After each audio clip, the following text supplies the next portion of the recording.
That whole incident changed our family lives forever, because after that, it was not the same.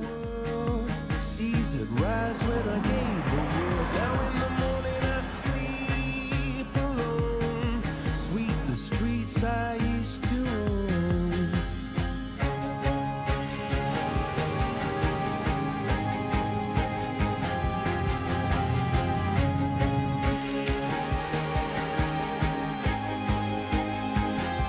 I used to roll the dice, feel the fear in my enemy's eyes, listen as the crowd would sing.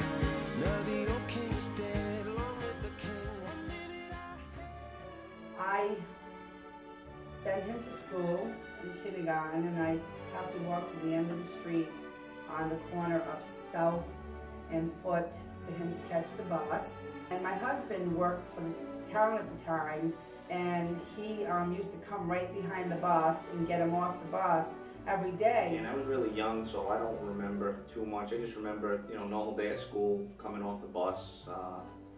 I always carried a lunchbox every day, took my lunch to school. Got off the bus like normal, crossed in front of it, lunchbox somehow came open. When she opened the bus and he got out there, she said he disappeared into the hedges and she couldn't see him. I bent down to pick up a few things, and before I know it, He bent over to pick him up, and he thought that the bus driver saw him. He thought he disappeared into the hedges and ran him over. She missed his brain by millimeters. Kids told me afterwards that they kept yelling to the bus driver. Her name was Granny. They called her Granny. Granny, stop, stop! You ran over Joey, you ran over Joey. And because what she did was she backed up again because she couldn't, she thought she was over him. They told him, and so she backed over him again. And my husband was very, very upset over the whole fact that that my son almost died. He saw his son in the middle of the road, lying there with all kinds of firemen and EMTs over him.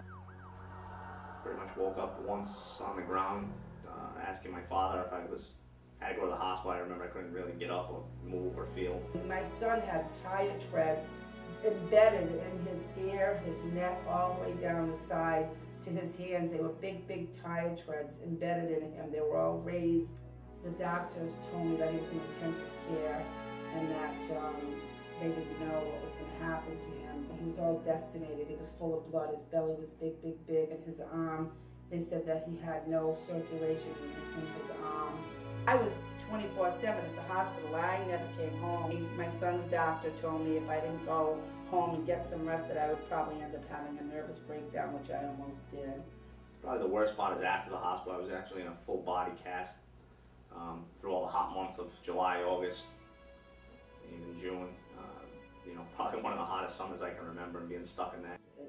It was like a living hell. They removed the body cast, and he had to use some crutches, and then he was able to walk not too long after that. My mom being there, I know she was sleeping in the chairs. She was there for me the whole time, and it's my mom. I love her to death.